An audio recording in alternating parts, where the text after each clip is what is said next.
eu não posso, porque eu também tenho que ter a minha carteira.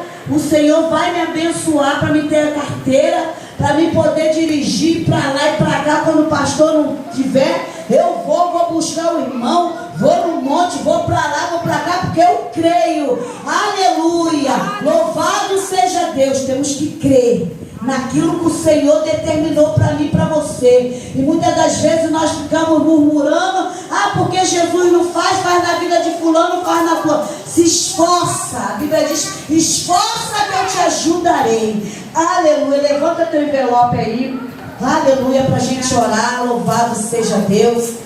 Pai querido, Deus santo e poderoso, abençoa, Senhor amado, a cada um que contribuiu com esta obra, Senhor. Abençoa, meu Senhor da glória, em nome de Jesus. Repreendo o devorador, migrador, gafanhoto, olho grande, a inveja.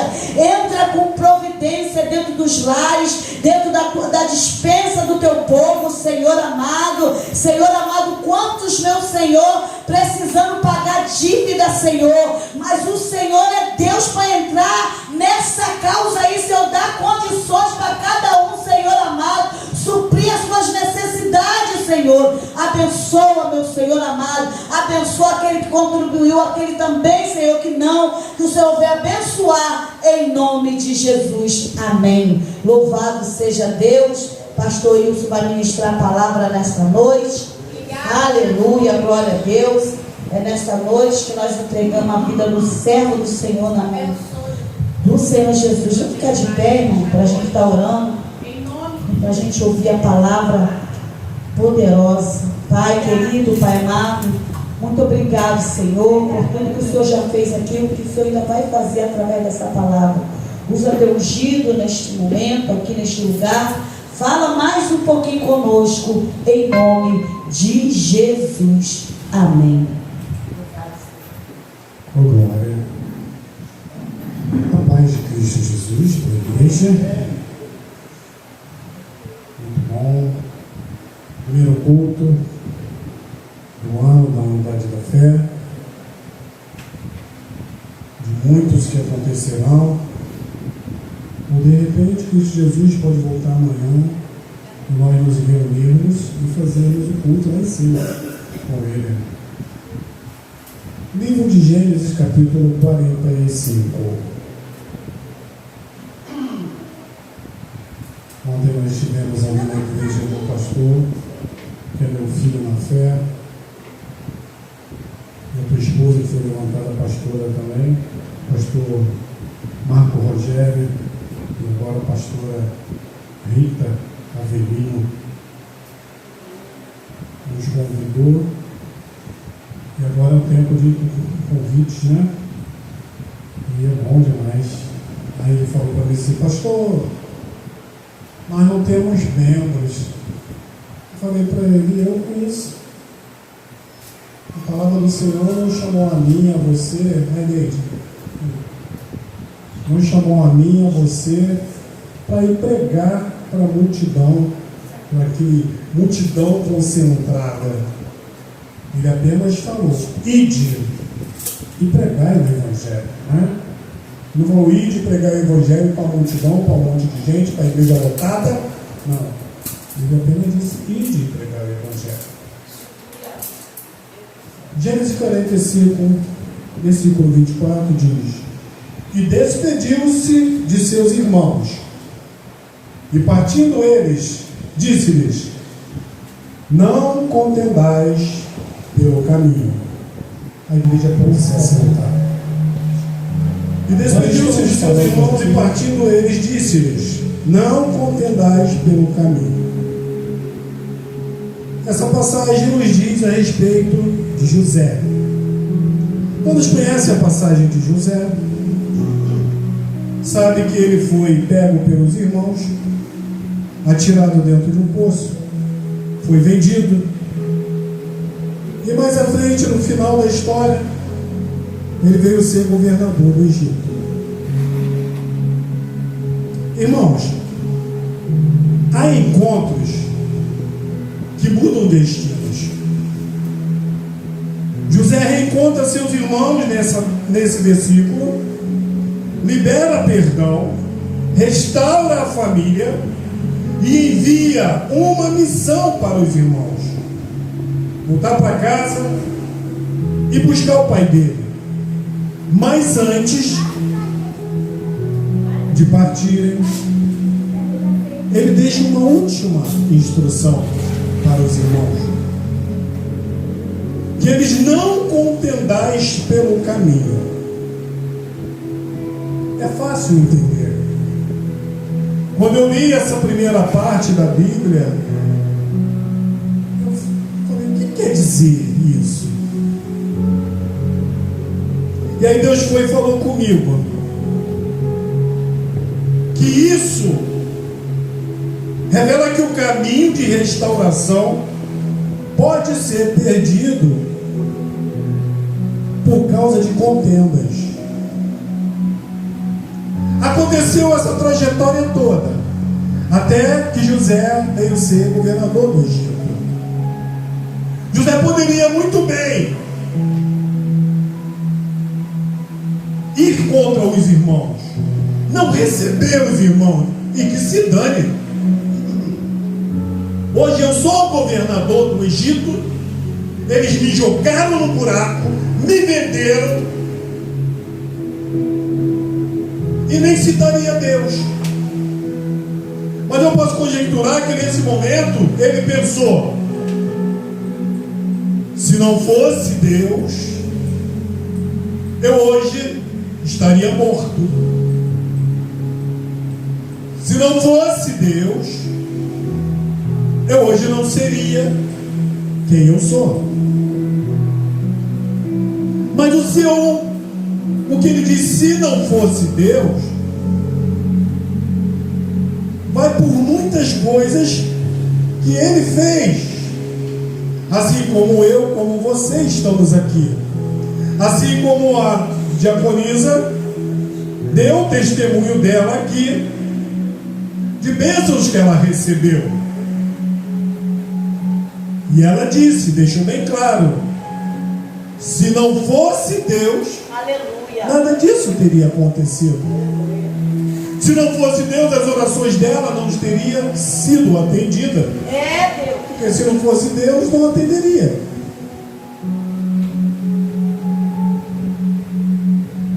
E nesse momento aí de José, nós podemos ver que o perdão já foi liberado. José, ele não relembrou da traição. José não exigiu explicação. José não pede reparação. Ele entende algo profundo. José entende algo profundo. Quem confia na soberania de Deus não vive preso ao passado. Quem entende que Deus é soberano nunca vai se prender ao passado. José ali podia relembrar da traição que aconteceu com ele, que o traíram e jogaram dentro do buraco. José ali naquele momento, ele podia pedir explicação aos irmãos e perguntar por que eles fizeram aquilo. José naquele momento, ele podia pedir que os irmãos pedissem perdão, desculpas a ele pelo que foi feito. Mas José confia na soberania de Deus. E ele não vive preso ao passado. Por isso que ele não pediu nada disso, ele não fez nada disso.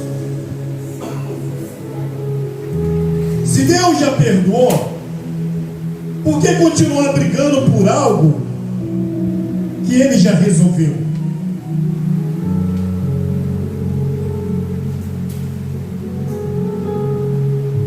Eu já tive várias passagens, várias situações, mas eu não voltei para ficar magoado, ficar chateado, porque fulano, beltrano ou ciclano fez algo comigo.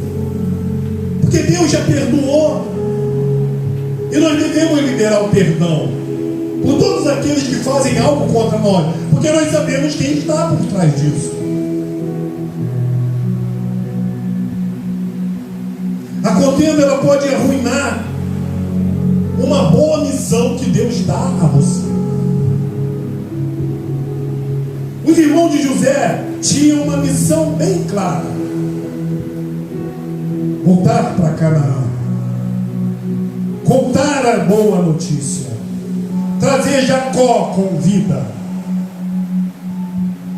Mas discussão no caminho poderia gerar culpa, trazer divisão, roubar a alegria da restauração. Quando José diz para não ter contenda, era justamente naquela hora. Iam eles, e aí chegava um para o outro e falava assim: caramba, viu, José? Nos perdoou. Não, nos perdoou não, perdoou a mim, porque foi você que mandou jogar ele no buraco. Não, perdoou a mim, porque eu peguei a túnica de várias cores dele. Não, perdoa a mim, porque você vendeu ele. Então, por isso que José diz isso, por isso que Deus usa José para falar isso para eles, porque no percurso até buscar o pai, poderia acontecer deles estarem brigando, e quando chegassem lá, chegariam diferente. Não chegaria com a alegria de ver José vivo. Provérbios capítulo 17, versículo 14, nos diz: o começo da contenda é como soltar as águas, por isso abandona a questão antes que haja rixa. Muitos começam bem, mas não chegam ao destino, porque brigam no meio do caminho. Aleluia. Olha só, unir-se a outra pessoa para abrir um comércio, ou seja, conhecido como uma sociedade, não adianta eu abrir uma sociedade com uma outra pessoa. Com certeza, ou eu vou desagradar aquela pessoa, ou aquela pessoa vai desagradar a mim por algo que eu não aceito. E aí acontecerá a contenda, porque eu não vou falar, porque se eu falar, a pessoa não vai entender e não vai gostar, e aí vai acabar, vai ter a rixa. Muitos começam bem, mas não chegam ao destino, porque tem briga no meio do caminho, tem briga no meio. Se você não orar, se você não pedir orientação ao Senhor. Quem foi curado como José não precisa contender. José fala como alguém emocionalmente curado. José ensina aos irmãos que o passado não deve ser revivido, a culpa não deve governar o presente, a unidade é mais importante que a razão. José nos ensina isso aqui, que o que passou, passou. Quem te feriu, esquece. Quem te magoou, esquece. Quem é contra você, esquece. E lembre-se que Deus tudo vê, Deus tudo faz. Não importa quem pisou em você, quem te humilhou, quem falou mal de você, aleluia, quem te jogou no buraco, quem te vendeu. O que importa é que você hoje está aos pés do Senhor. Aleluia. Cristo Jesus impera na minha e na tua vida. Aleluia. Então por que eu e você vamos ficar dando ouvido para aqueles que estão ali que não tem nada? Nós temos tudo. Nós temos Cristo Jesus, aleluia, nas nossas vidas. Então nós não precisamos mais de nada. Aleluia. Tudo que nós precisamos, ajoelhamos e pedimos a Ele. E Ele nos dá. Diaconisa Neide contou aqui, ela pediu ao Senhor, Eu já dei vários testemunhos também que eu peço ao Senhor, e graças ao Senhor, Ele sempre me responde. Aleluia! Se for perguntar, todo mundo tem uma resposta. Ah, mas eu estou pedindo agora e não resolveu, não aconteceu, mas vai acontecer. Porque o relógio dele é diferente do meu e do teu. Ele não vai te dar algo que você está querendo agora, de uma hora para outra. Primeiro ele tem que trabalhar para te dar o que você merece, que não merecemos nada. Mas mesmo assim, Ele nos dá o do melhor. Por isso que demora. Porque Deus é amor, Deus nos ama. Somos meninas dos olhos do Senhor. Efésios capítulo 4, versículo 2 e versículo 3 diz: com toda humildade e mansidão, esforçando-vos diligentemente por preservar a unidade do Espírito no vínculo da paz. Ou seja, a maturidade espiritual se manifesta quando escolhemos a paz, mesmo tendo razão. Muitas das vezes nós escolhemos a paz, estamos sem razão. Aleluia! Mas mesmo com razão, nós a escolhemos. O caminho também faz parte do propósito. O caminho daqueles irmãos, até a busca do Pai, tinha um propósito. Não é só o destino que importa, mas sim como caminhamos até o nosso destino. Deus se importa com o final. Nós caminhamos no destino e Deus se importa no final do nosso destino. Aleluia! Mas também se importa com o processo do final do destino. Salmos 133, versículo 1 nos diz: ó, como é bom e agradável viver unidos os irmãos. Não adianta chegar ao destino com o coração quebrado e os relacionamentos destruídos. José nos ensina nesse versículo que o perdão verdadeiro gera paz. Aleluia!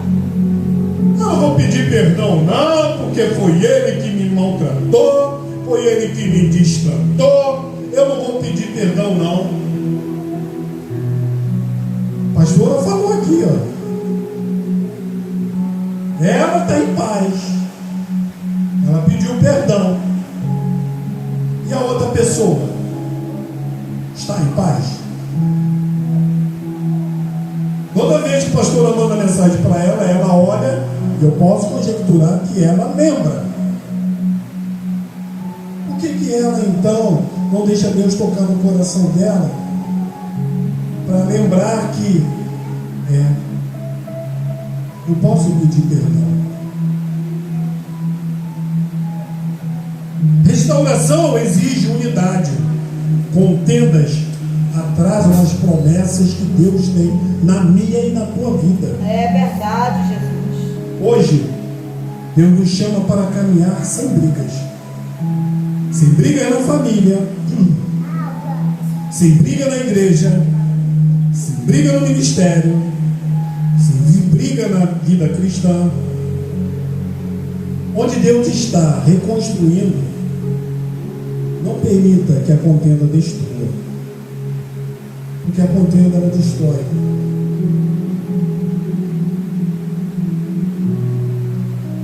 Essa é a mensagem que Deus colocou no meu coração. Aleluia! A fim de falar de contenda, que nós vivemos num mundo hoje que é muito fácil ter contenda.